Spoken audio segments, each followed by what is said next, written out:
and around the world. So thanks for coming on. I'm going to go ahead and get us started.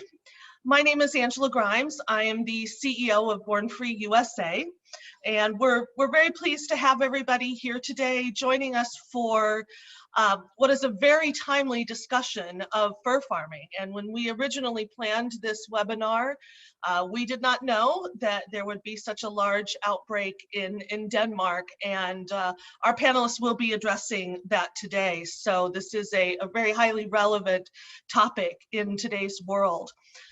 I'd like to start off by introducing our panel. We have Dr. Liz Tyson from Born Free USA, MARTA KORZENIak from Otwarte, Klatki, I hope I said that properly, that is open cages in Poland, and Joe SWABE from the Humane Society International is with us today from the Netherlands. So thank you all for lending your expertise and your comments to this very important discussion.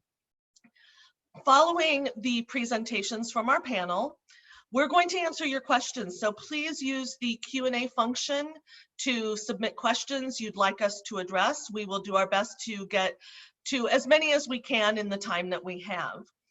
And for those of you who may be just getting to know us, I'm going to start with a brief introduction to Born Free USA, and then our panel will dive right into the subject. Born Free's vision is a coexistent future where humans no longer exploit wild animals. We're working to ensure that all wild animals, whether they're living in captivity or in the wild, are treated with the compassion and respect that they deserve, and that they're able to live their lives according to their own needs. And our organization was founded on the fundamental belief that wild animals belong in the wild. It's no coincidence that the name of the organization shares the name of an iconic film from the 1960s starring our founders, Virginia McKenna and Bill Travers. And that film told the real life story of Elsa, an orphaned lioness who was rehabilitated and returned to the wild by the Adamsons. Born Free is a global organization. We have offices in the United States, the United Kingdom, as well as in Kenya, South Africa, and Ethiopia. And collectively, we have programs on 5 continents, around the world. We're fighting to end a number of threats that affect not only entire species survival, but also individual lives.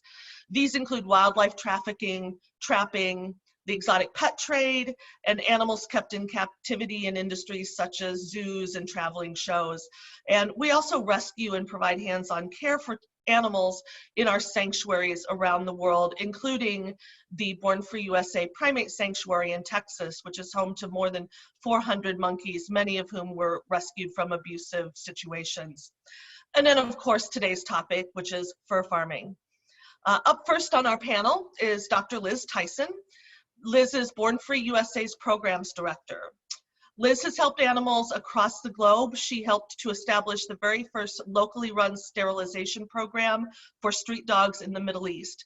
She's worked with indigenous communities in the Colombian Amazon to end the hunting of wild primates, ran a UK charity campaigning to end the exploitation of animals in circuses and zoos, and helped design a new rehabilitation complex for rescued monkeys at Born Free Sanctuary in Ethiopia named Nsesakote. And in 2018, she earned her doctorate in animal welfare law. Liz, I turn the microphone over to you. To me and one of my rescue dogs who is currently barking outside, I apologize if that gets in the way of what I'm saying, such as working from home with rescue animals.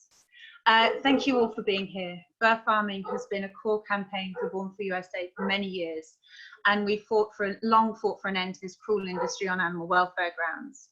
As we were carrying out the research for the report that we launched on Monday this week, we did not yet know how timely its release would be. Now, with clear links established between the spread of COVID-19 and these places of such immense animal suffering, the campaign for an end to fur farming in the US is now urgently being fought on both grounds of animal welfare and public health.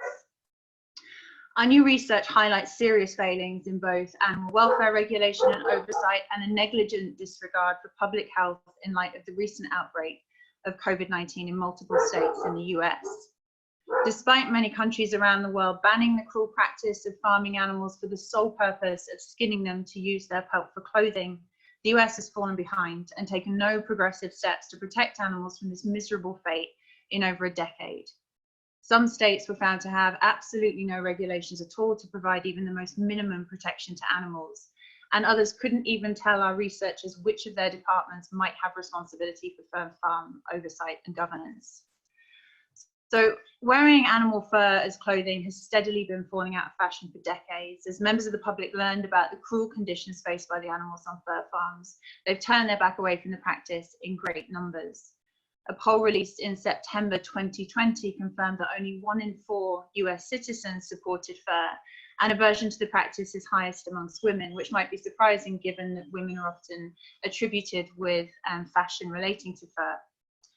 The opposition to fur is with very good reason, as the industry is unarguably cruel, with animals crammed into tiny, filthy cages, often stacked on top of one another so excrement from above rains down on those languishing below.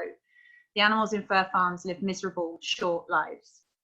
Most caging barely allows them space to stand up, turn around and lie down, and there's rarely any kind of environmental enrichment to take away from the never-ending boredom. Death, when it comes, might actually be a welcome release for them, but causes further suffering as animals are killed by gassing, cervical dislocation, or anal electrocution. And for what? So they can have their skin ripped from their bodies in order for someone to wear it in the name of fashion. It's no wonder people are turning away from this industry in droves. Now, concerns over cruelty and decreasing demand has resulted in many major fashion houses, including Armani, Gucci, Michael Kors, the Prada Group, and Versace, implementing fur-free policies. They follow designers such as Diane von Furstenberg, Stella McCartney, and Vivienne Westwood, who've been pioneering fur-free fashion for some time. Stores such as H&M, Macy's, and Zara have also committed to being fur-free retailers. While manufacturers such as EcoPel have filled the gap in the market left by the failing fur industry by creating high-quality and sustainable fur substitutes. Now, despite the industry downturn, fur farms still exist, and animals are raised and killed in their millions globally, their lifeless bodies discarded and their skins used to make completely unnecessary coats, hats, trinkets on key rings. In 2018, there were an estimated 245 mink fur farms in the US across 22 states, producing 3.1 million pelts and totaling $82.6 million in turnover. And these numbers only include mink fur farms.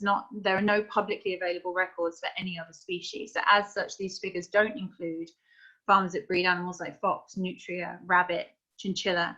And so the total of lives taken far exceeds the numbers available in the public domain.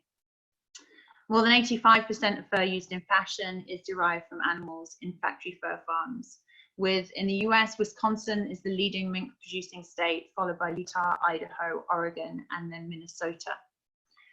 Now, since the first case of COVID in a mink farm in Utah, we've seen the virus spread across multiple farms in that same state, plus cases have also now been reported in Wisconsin and Michigan.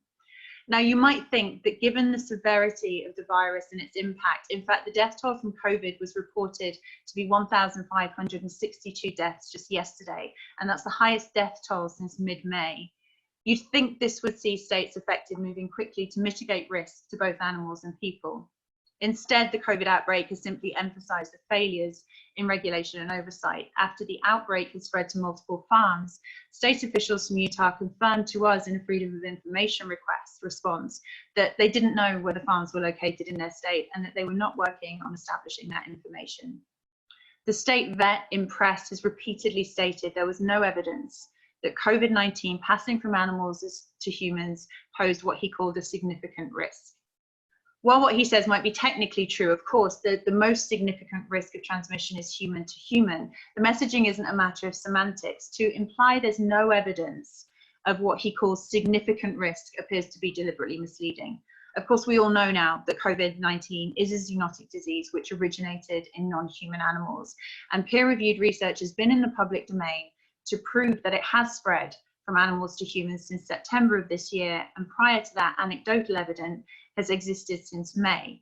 And with the developing situation in Denmark and other countries in Europe, which Joe is going to be talking about to us shortly, to take no action to close fur farms, to repeatedly state in public there's no evidence of significant risk, as COVID cases continue to soar across this country, is quite simply negligent.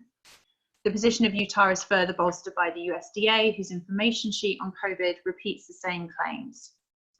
Now, furthermore, statements in press by the Utah state vet in relation to the outbreak states somewhat proudly that no animals have been culled, obviously the euphemistic term used for killing animals in industry. He's further confirmed that animals show signs of COVID and then generally die the following day. This appears to be being promoted as a positive thing that they haven't had to cull animals, but points to an absolute lack of concern for animal welfare and of veterinary oversight. To allow an animal to die of respiratory failure over the course of 1 or 2 days is to subject that animal to immense and preventable suffering. In our work in animal care and rescue, an animal who is in respiratory failure would be monitored and humanely euthanized if and when we knew they had no chance of recovery. These animals are being left to die in great distress in their thousands. So, having provided a short overview on how the US has categorically failed to protect animals and humans from this cruel and dangerous trade, I'm pleased to now hand over to Dr. JOANNA SWABE. Dr. SWABE is a Senior Director of Public Affairs for Humane Society International in Europe. She oversees the development and implementation of HSI's animal protection program policies in the European Union. Her primary task is to encourage the EU institutions to achieve legislative change and to get a wide variety of animal protection issues on the agenda at EU level. Prior to working in animal protection, Dr. SWABE worked for more than a decade as an academic researcher in the field of anthrozoology and has published widely on the relationship between humans and other animals. We are really delighted to have her join us today and share her expertise and experience. Thanks, Jo. Many thanks, Liz. That was a really great introduction. And thank you so much to Born Free USA to invite me at this important event. I shall indeed be focusing on developments around fur production in Europe. Since the late 1990s, the issue of fur farming has been under political debate in various European countries.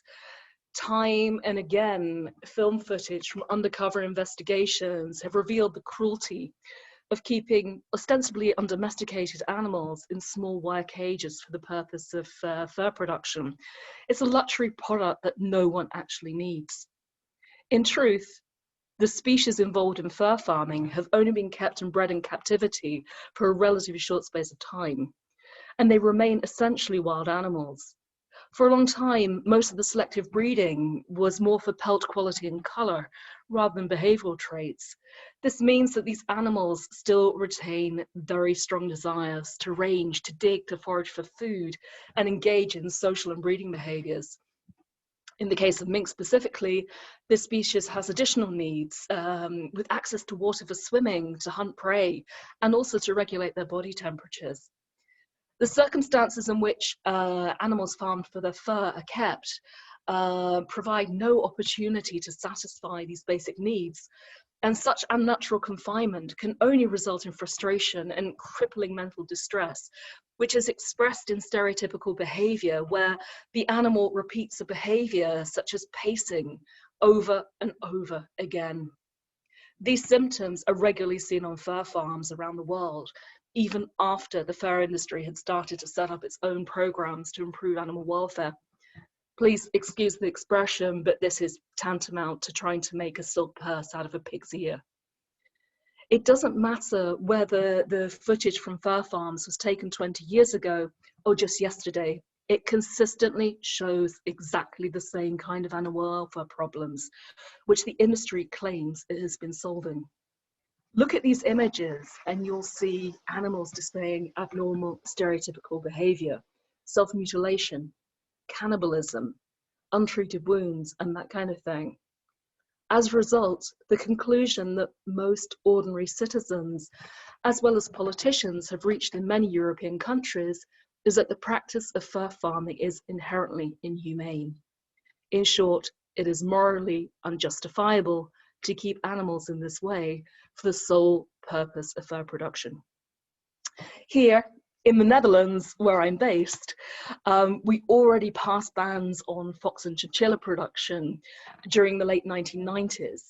And Sweden introduced an animal welfare ordinance in 1995 that made it economically unfeasible to breed foxes. But the very first European country to completely ban fur farming was actually the UK. In the year 2000, England and Wales banned fur production, followed 2 years later by bans in Scotland and Northern Ireland. Yet, even today, 20 years later, the devastating impact of the fur industry is still being felt in the UK as native biodiversity continues to be threatened by American mink that escaped the pelters' knives and established themselves, causing havoc and declines to native species such as water voles and ground-breeding birds. The introduction of invasive alien species like the American mink, but also the raccoon dog and the muskrat, is one of the other problems associated with fur farming in Europe, and another reason why we really don't need it. While the British were busy burning fur farming, the Netherlands was also trying to eliminate mink production too. Sadly, us Dutch folk would have to wait a lot longer for this to happen, and for reasons that I'll explain shortly, Austria ended up being the next member state to follow suit. In 2004, 6 of the 9 federal states in Austria banned fur farming. The remaining 3, they decided to enforce such strict animal welfare regulations that fur farming was no longer economically viable there. Since that time, and you can see from the map that's being shown on the screen here, since that time, gradually more EU member states and also neighbouring European countries have joined with their neighbours Austria and UK in taking some kind of legislative action against fur farming. In 2007, for example, Spain decided that no new mink farms could be established, primarily to protect the native European mink that's endangered species in Europe from their aggressive and more voracious American cousins. Quite remarkably, already in 2009, Denmark, which is really the bastion of the fur industry, decided to ban and phase out fox production on animal welfare grounds. In the years that followed, more full fur farming bans were enacted in the Netherlands, Slovenia, Croatia, Belgium, Luxembourg, Republic of Macedonia, Czech Republic, Slovakia, Serbia, Montenegro, Bosnia and Herzegovina, and Norway. And France will soon be joining this list after the announcement of a government decision to shut the remaining 4 mink farms in the last couple of months. As this map shows, most of these bans also include a phase-out period, which I'm going to explain later shortly with regard to the Dutch context. I also had to add that legislative proposals to ban fur farming are also currently under political debate in Ireland, Estonia, Lithuania, Bulgaria, Poland, and Ukraine. The proposed Polish law, the Polish ban, which MARTA will shortly be discussing, is probably the most important of these that's under discussion right now, mainly because Poland is, after China and Denmark, one of the biggest fur producers in the world. As you'll see on this map, not all European countries have adopted bans to eliminate fur farming. Switzerland and Germany both introduced legislation with strict animal welfare conditions that basically render it economically unfeasible to keep animals for fur production, since they require, for example, swimming water for mink. Swiss fur farms, they disappeared a long time ago, but the last German mink farms shut their door last year. This is certainly one route that can be taken to eliminate fur farming. But my fear, and this is, I guess, relevant for the US states, is that someone will be smart enough to figure out how to keep mink commercially while giving them swimming water and other such enrichments. Anyway, I'm now going to backtrack to focus on how the ban on fur farming was achieved in the Netherlands. This is not only the case that I know best, since I was directly involved in it, but also it's particularly remarkable because at the time the ban was being debated, the country was, I believe, the 3rd biggest producer of mink in the world. From The mid-90s onwards, there was growing opposition to keeping and killing animals for fur in the Netherlands, largely due to animal welfare and ethical concerns. Around that time, 1.35 million mink pelts were being produced each year, as well as fox and chinchilla fur, primarily for the export market. No one really actually wears the stuff here. In 1995, opinion poll research commissioned by Bond voor Dieren, that means fur for animals, had already confirmed that 70% of Dutch people were against keeping animals for fur. This and some really brilliant campaigning from the organization triggered a bigger political debate about the industry. Bans on keeping foxes and chinchillas, which also included a phase-out period, were swiftly adopted as a result. And by 1999, the Dutch Parliament had passed a resolution to ban mink farming too. And Laurens Brinkhorst, the agricultural minister at the time, he did actually deliver a proposal to implement a ban, but before this could be passed, the government coalition fell and new elections were called.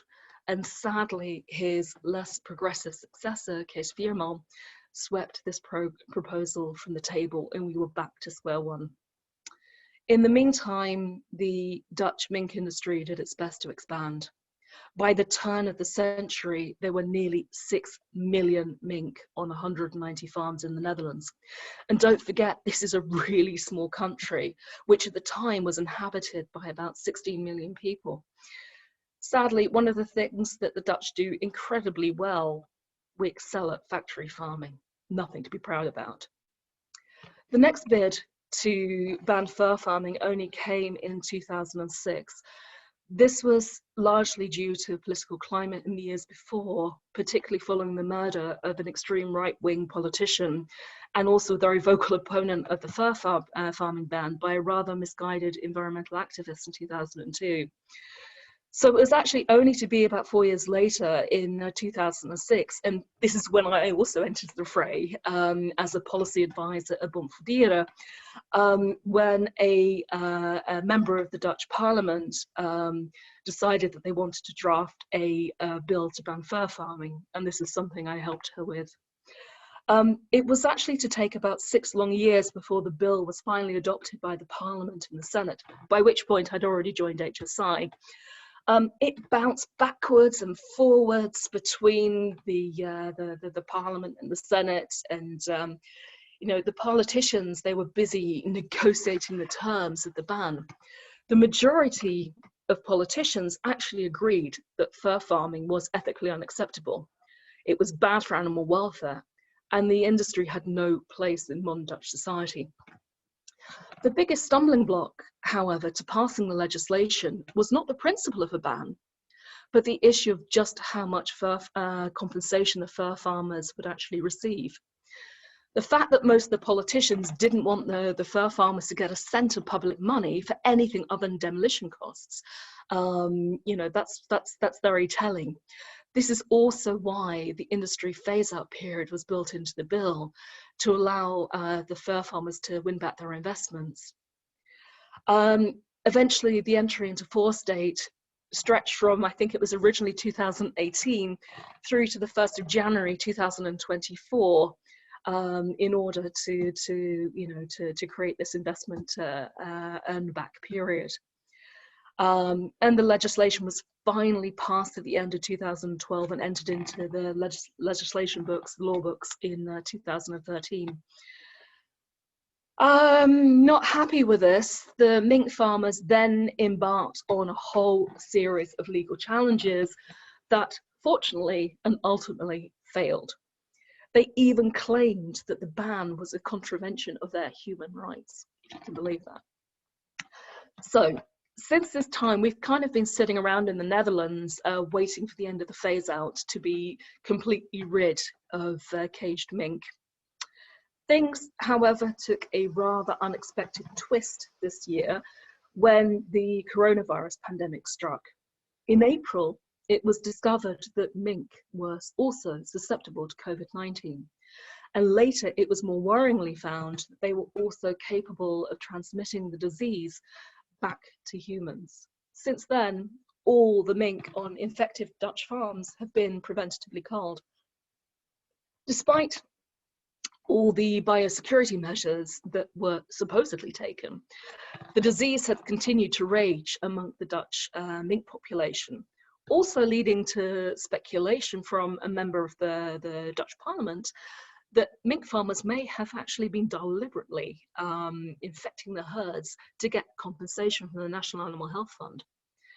There is still an investigation going on into this claim, but it's worth noting that the average pelt price at auction in June was around 16 euros, and many furskins are going unsold at auction. Well, just 5 years ago, you could actually get an average of 47 euros for each mink pelt at auction.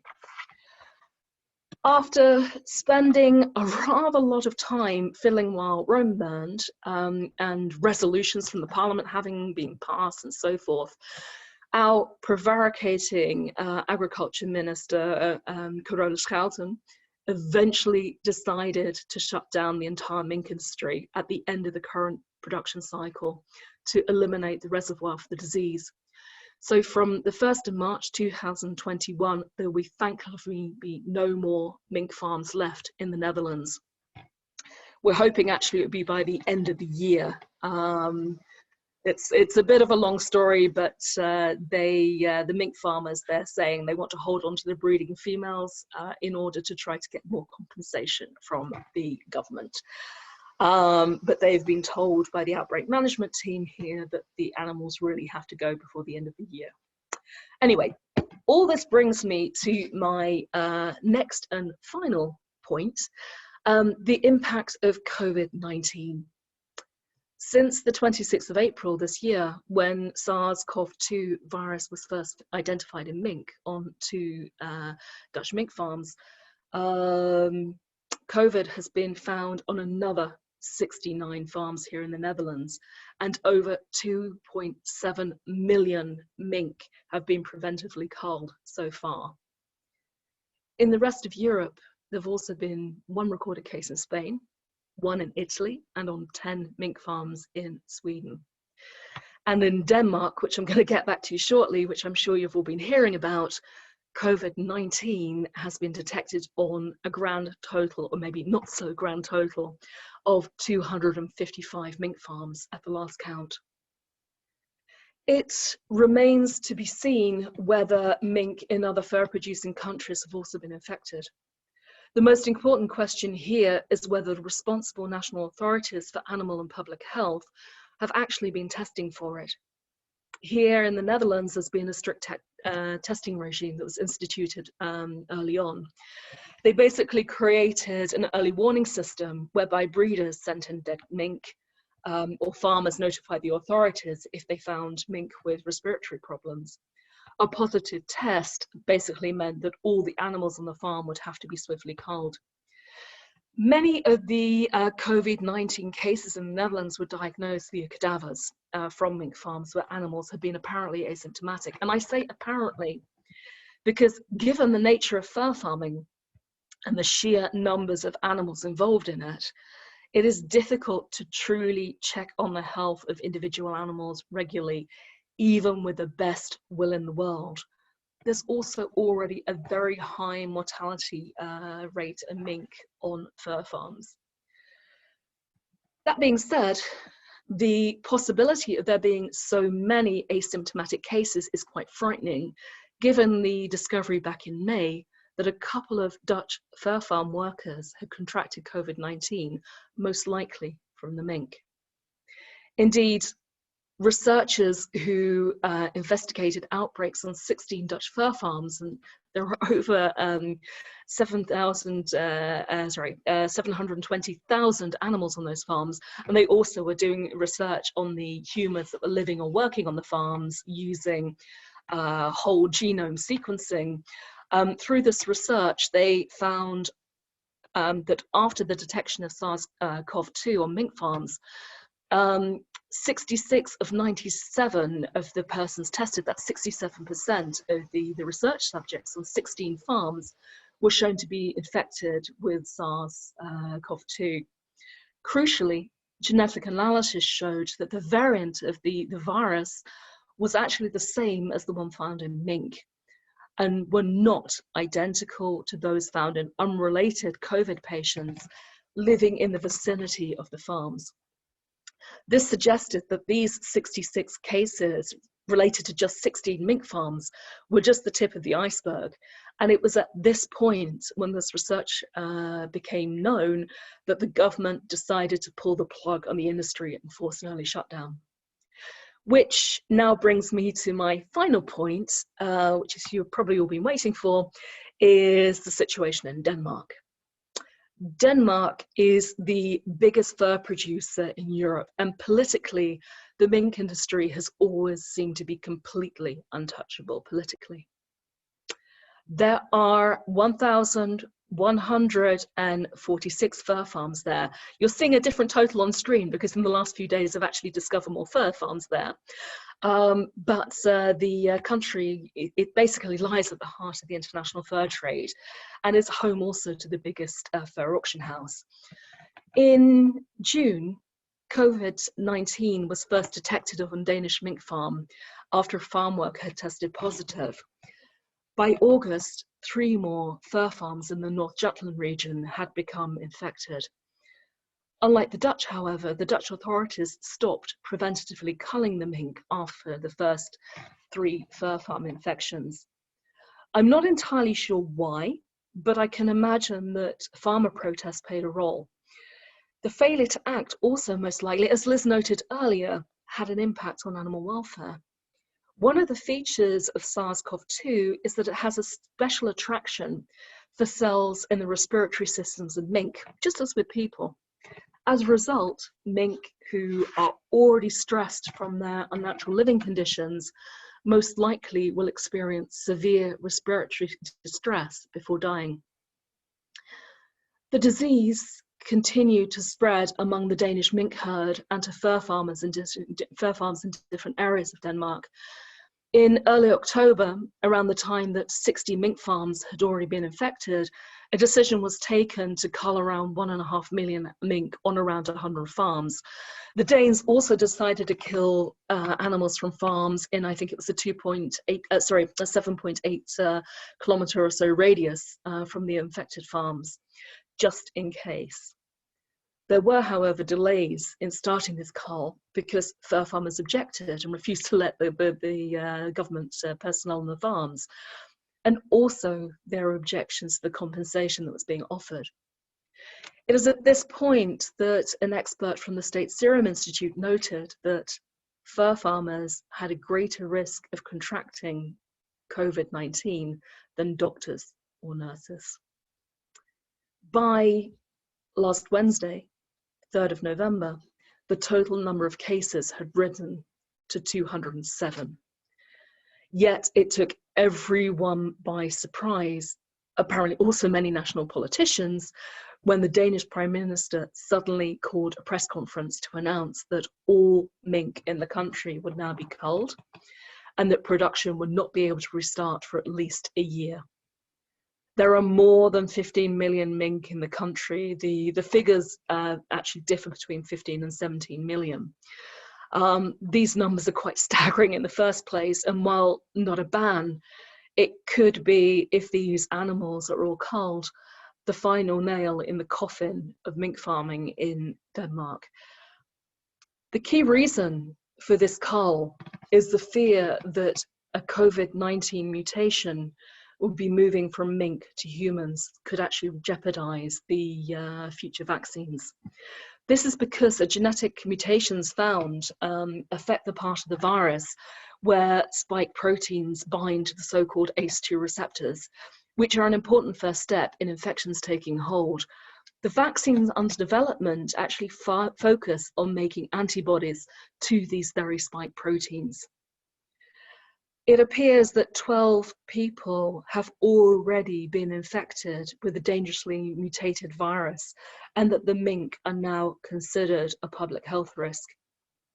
The Danish health minister also noted that half of the 783 infected people in northern Denmark, where most of these mink farms are situated, have been found to have infections that actually directly stem from the mink farms. The proposed cull has caused political outcry in Denmark, not least because it turned out that there wasn't yet a solid legal basis for the cull. A bill has since been presented to the Danish Parliament, which proposes culling all mink in the country before the 1st of December, and we are still awaiting the outcome of those discussions. So evidently, this coronavirus that has been playing havoc with our lives and our health since the start of the global pandemic has had the capability to jump back and forth between humans and other animals. This has most certainly been confirmed for mink, which brings me to the situation in the US. Thus far, as Liz told us earlier, COVID-19 has been found on 11 mink farms in Utah, Wisconsin, and Michigan. And while strict biosecurity measures have apparently been instituted, no culling has taken place. Worse still, from the media statements that have been made, as Liz already mentioned, the state veterinarians seem to be in complete denial of the risk that infected mink could pose to public health. I hope that the situation in Denmark will change their minds about this. And also that, you know, American citizens, you also need to start asking a very serious question of whether they should still allow a disease reservoir to persist purely because a minority, a very small number of farmers want to cruelly produce an animal product which no one actually needs, and thereby also potentially undermining the efficacy of a vaccine that could save human lives and prevent society and economy from further collapse. So I'm going to leave you with that thought and pass you on to my fantastic colleague, MARTA KORZENIak, if I've just pronounced that properly. MARTA has been an animal rights activist for Otwarte Klatki for 3 years. She currently works as a communications specialist for them, but also has experience in team building, coordinating outdoor campaigns, and working in social media. She got her postgrad degree in public relations in 2018, and she uses the knowledge that she developed through that work in her professional life. She has a beautiful dog and 2 fluffy chinchillas, practices yoga, and enjoys true crime podcasts, but maybe she'll be telling us the truest crime is mink farming. I'll pass you over to Marta. Thank you so much, Joe, for a beautiful introduction. And thank you everybody for joining. I will just share my screen so that you can see my presentation. Okay. And you should see it right now. Okay, so yeah, I will be talking about the situation in Poland. As Joe mentioned, Poland is the 3rd largest fur producer in the world. But the debate on the fur ban is now really heated. So we will talk about that, and I will tell you a bit more about how we as Otwarte Klatki fought for this fur ban for the last almost a decade. So this is Otwarte Klatki, this is our organization. Just very briefly, we've been fighting for the fur ban in Poland since 2012. It was actually our first campaign. Anti-fur campaign was our first campaign we ever did. And then in 2018, we joined forces with Anima Denmark and we created Anima International. So within Anima International, we've been fighting for the fur ban not only in Poland, but also in Ukraine, Lithuania, Estonia, Russia, and Denmark, and also other European countries. So what we do as an organization, what we did until, up to this point to make the fur ban happen in Poland. I will not be able to mention all the things we did because there are too many, but just to briefly show you what we've been up to. The first, like the most basic thing we did and we still do up to this day is street work. It helps us get people's attention, it helps us get media attention and raise awareness about the conditions the animals live on fur farms in Poland and in Europe in general. Outdoor campaigns, we do a couple of outdoor campaigns every year. Here you can see the example that we did just before the elections to the Polish parliament last year. This is one of our rescued foxes, Ferdinand, and the billboard says, "I've been rescued from a fur farm. Please support only the politicians who want to make fur history."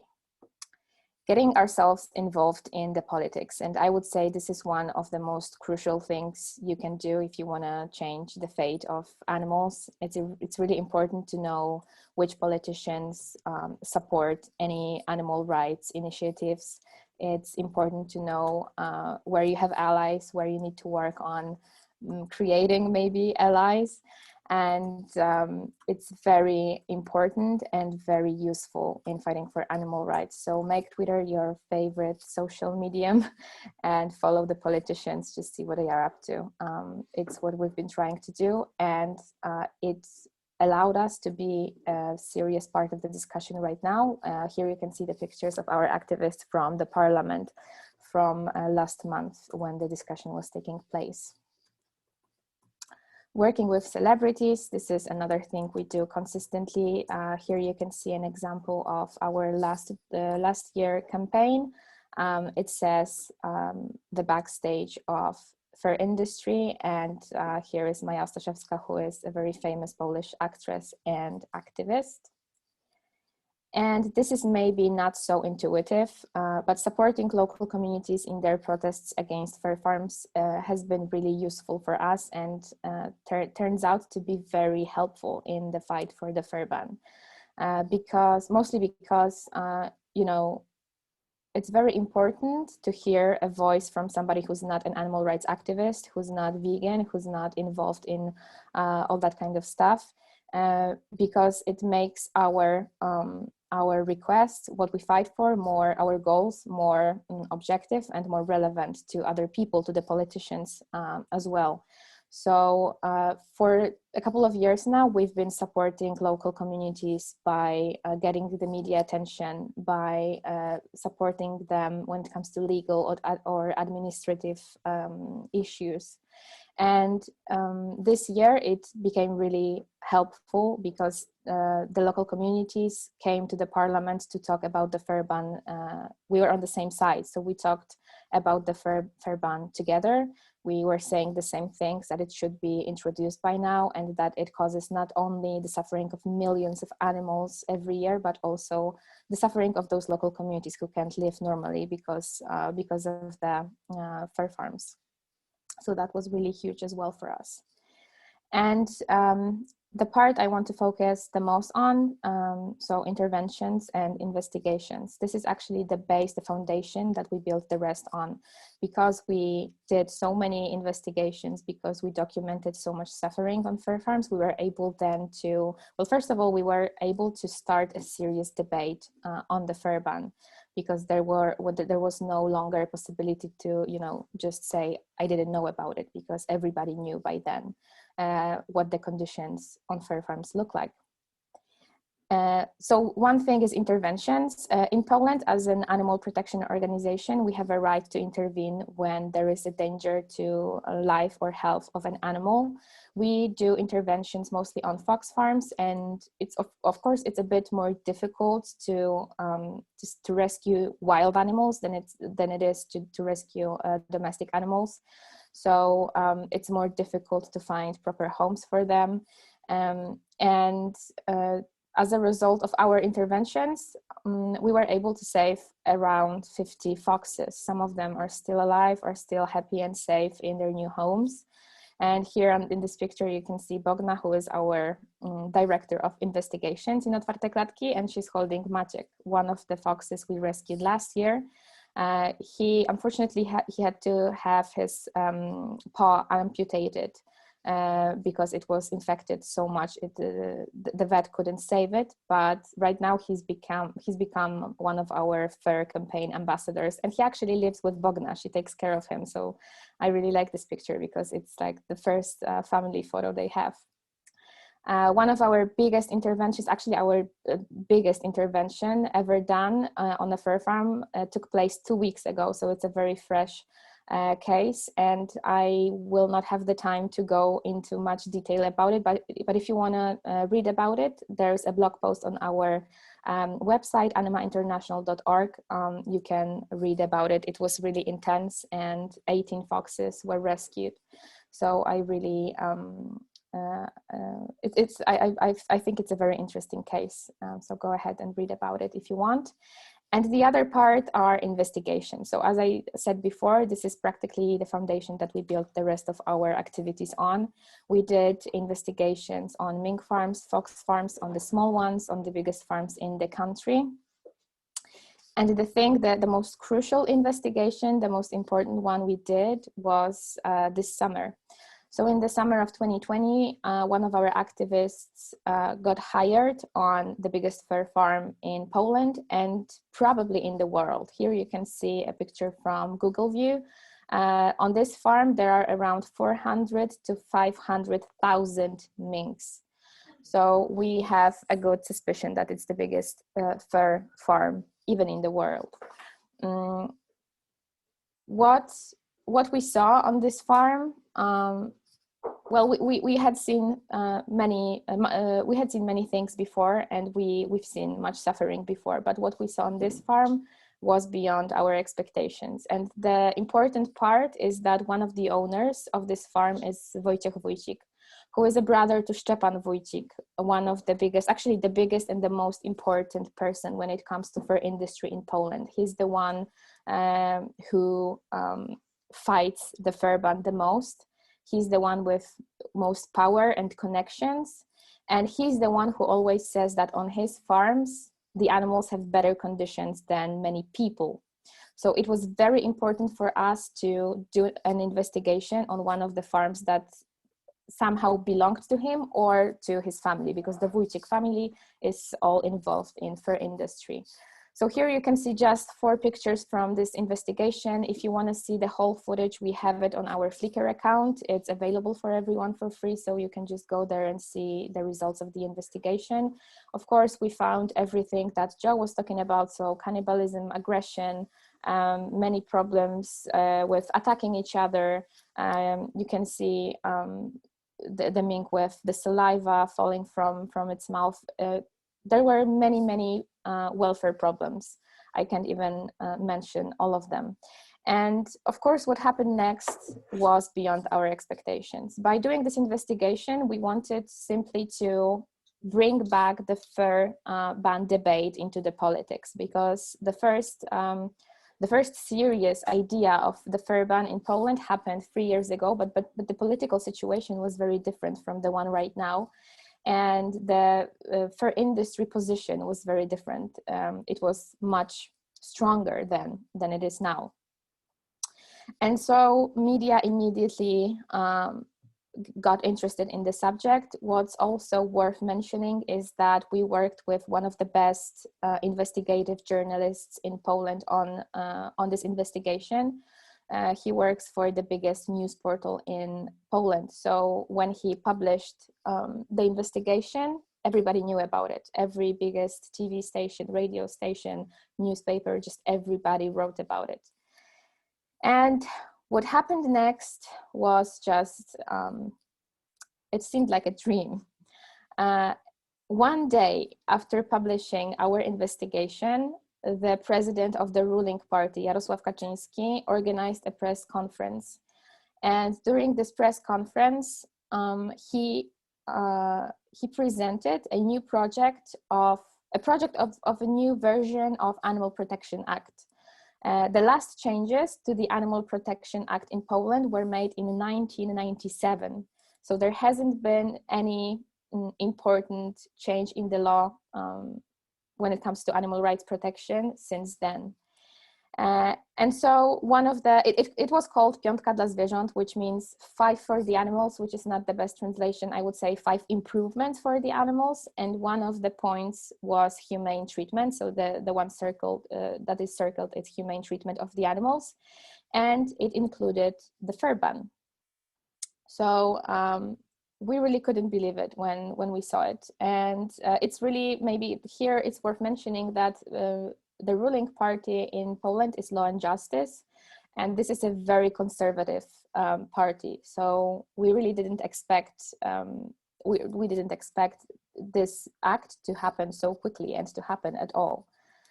And after introducing this project, the things went really quickly. 10 days after the project was introduced, it was already voted in the lower house of the parliament. So the politicians worked for 12, 13, 16 hours per day to make amendments, to make changes to the act.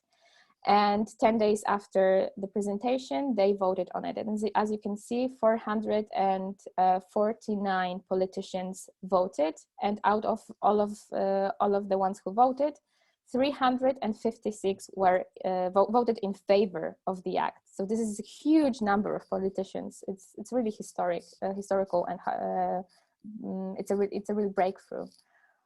And yeah, this is the selfie we did with one of the politicians who was really pushing this Animal Protection Act forward. He belongs to the Law and Justice Party. And what's interesting is that he's our new Minister of Agriculture, which I will be talking a bit more soon, why that happened. But yeah, it was right after the voting, and it was a really nice day because we were in the parliament for 16 hours, I think. There were Otwarte Klatki and also other organizations. And everybody was really exhausted and tired and stressed because of the situation. And the voting happened past midnight, so everybody was really exhausted. And when it happened, it was really magical because everybody just woke up immediately and started crying and just couldn't believe what happened. It was like, I think it was one of the biggest and most important days when it comes to animal rights protection in Poland. So we were really happy. And it seemed like we had it. So what happened next? Well, first of all, the farmers' protests. So the same thing that Joe talked about. The farmers reacted immediately. But what's funny or maybe ironic is that the fur ban wasn't really that controversial. The same Animal Protection Act included not only the fur ban, but also a ritual slaughter ban. So that became the hottest subject. The fur ban was actually really accepted by everybody. The only thing that fur farmers were expecting were the compensations and longer transitioning period. But when it comes to the ritual slaughter, there were loads and lots of protests. The division of the ruling party, appointing the new Minister of Agriculture. So as I told you before, I mentioned before, this guy on the right is Ardanowski, who is our ex-Minister of Agriculture, and he was removed from the position just a couple of days after the voting because he voted against the Animal Protection Bill. And on the left, you can see Jarosław Kaczyński. Maybe you saw him before because he's the most powerful and the most important person when it comes to the Polish politics in general. And basically what he says just becomes the reality. And he suspended or removed every party member who voted against the Animal Protection Bill. There were different kinds of conflicts, divisions, and appointing the new Minister of Agriculture. National protests and a significant decrease of the ruling party supporters. I don't know if you follow the situation in Poland, but it's pretty intense right now for different reasons. And the Law and Justice Party, so the ruling party in Poland, has to experience a really significant decrease of its supporters. And it's been a problem for them. They've been trying to get back, and also the situation with the pandemics in Poland is not looking really good. So they try somehow to manage it so that their focus is not really on the animals anymore. And of course, there is the issue of COVID-19 on fur farms. I can't really tell you much about the situation in Poland because it's just beginning. So the tests on the mink farms are just beginning. Yesterday, I saw an article that for now, just one mink was tested and it was negative. But in general, we've been trying to convince the General Veterinary Inspectorate since April to do the tests on the mink farms, because in Poland we have almost 6 million mink minks on farms. So it's a lot. There is a real danger that the COVID is also here. But they haven't been listening to us. The fur farmers say in the media and on the social media that they have the situation under control and that there hasn't been any case of COVID so far. But we have we can expect that they will not really be honest when it comes to, you know, letting the inspectorate know that there is something off on their farm because of the fur ban that is just around the corner. So we can't really know for sure. I don't have much information on that. I hope that soon they will do tests on many farms and we will know more about it. So what happens now? Is the case lost or should we still fight? Of course we should still fight, and we will, and we are still doing it. I think that the fur ban is really something that is that we can't really avoid. Many politicians admitted from different parties, from different political parties, admitted that this is the industry that shouldn't be allowed in the 21st century. And so I think after all those declarations, after all this work, it shouldn't go to waste. But as we've seen in other countries, in the Netherlands, things can change really, really quickly. I hope that it won't happen in Poland and that we will have the fur ban really soon.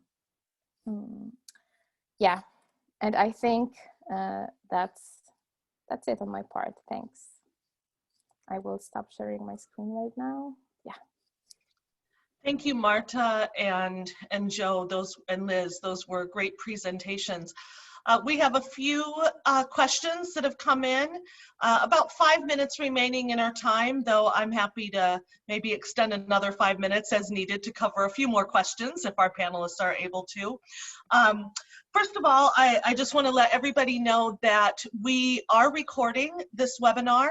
We will be sending it out by email to everyone who registered and therefore everyone who's attended today.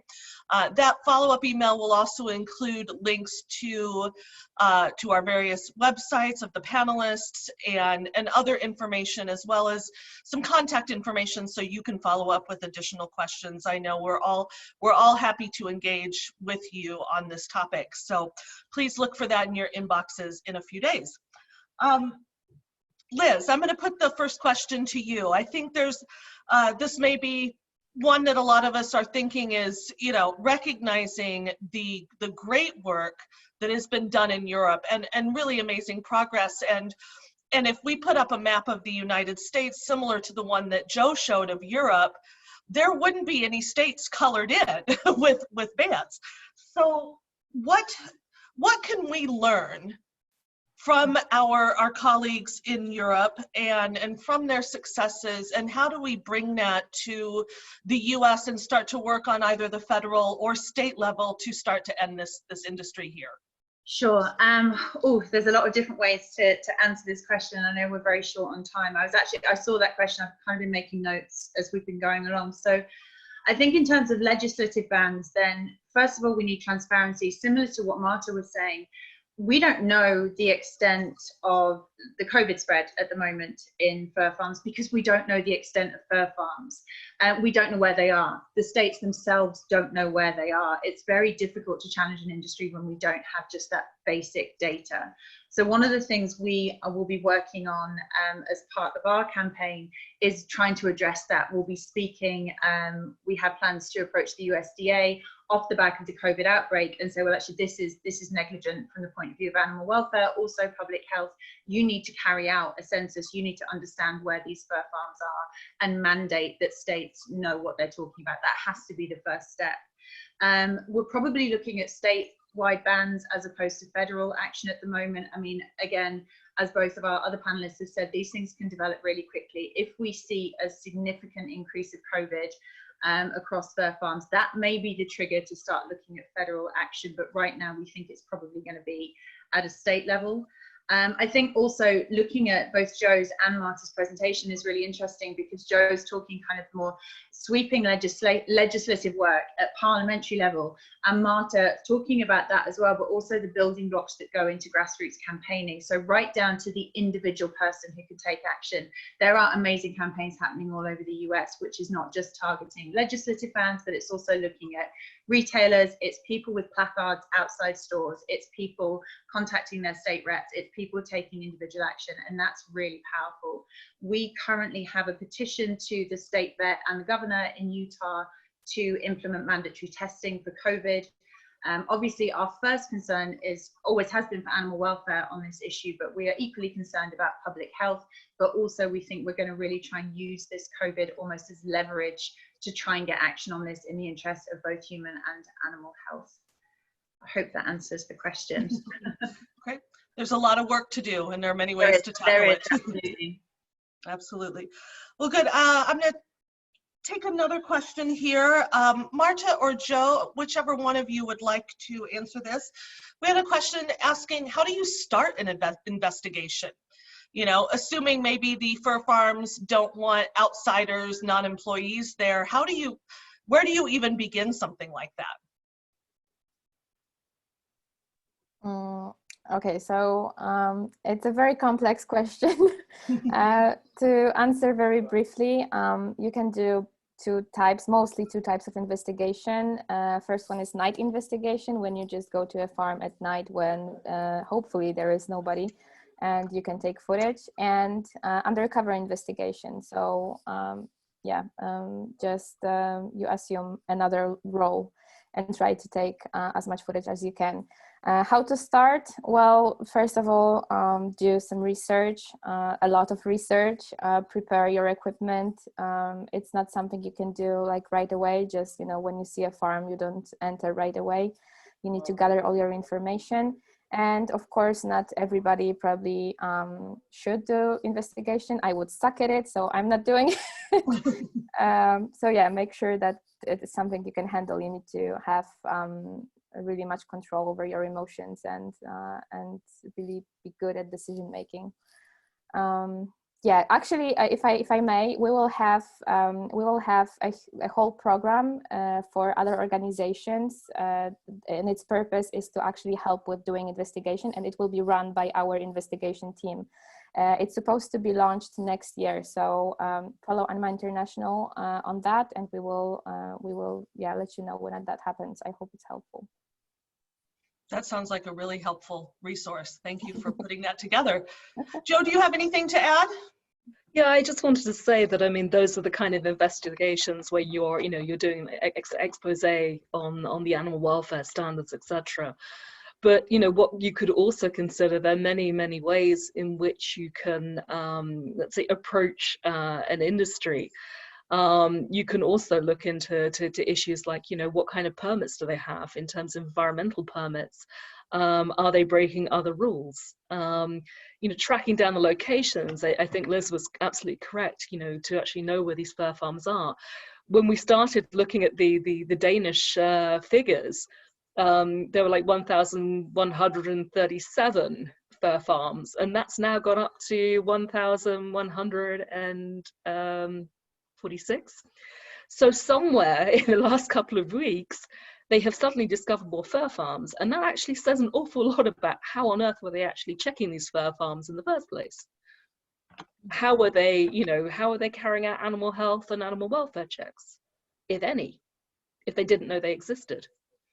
So, you know, there's one way in which you can go around this, is also to look at, you know, where they're located, whether they're going to be posing any kind of risk to the environment, and not just talking about in terms of runoff, but also maybe to other species that are living in that area.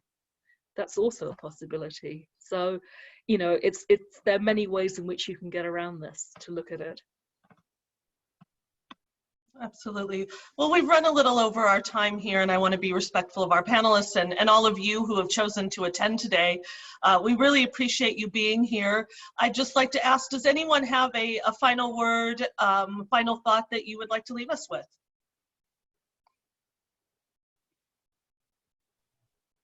Hey, I would just like to say, yeah, thank you to absolutely everybody who's tuned in. Please do, I think as Angela has already said, please do contact us. In the follow-up email, we'll be sending out contact details. I'm aware there are questions we haven't answered. I'm aware, particularly in the US, we look at all the incredible successes that have been happening and are still happening in Europe. The US has a long way to go. We want to engage with anyone who's interested in working with us, sharing thoughts, ideas. So thank you for being here and for kind of working to be part of the solution with us. We have a lot of work to do in the US. I would just like to add to that. Thank you so much for this opportunity to talk to an audience. And I think just going back to how I finished my own presentation, I think, you know, that the American viewers should actually be thinking about what's happening in Europe and asking those questions to their state veterinarians of what are they doing? Are they taking this seriously? Because this could also be a way in which it could mean the beginning of the end for the industry here, and certainly questioning whether they're actually being sensible in the first place of just letting animals suffer and die on these farms rather than culling them. We don't want to seem to be advocating culls. I mean, let's face it, these animals were never going to have a happy ending, whatever happened. But if an animal is suffering and you have a way in which you can end that suffering, they need to take action. Certainly if it's also endangering human health. Absolutely. I know all of our organizations are working to end animal suffering on fur farms and many other ways. So I encourage all of our audience to visit the websites of each of our organizations and to continue to support and follow what we're doing and help us take action. And once again, thank you everyone for being here, and we look forward to continuing the conversation. Have a wonderful afternoon.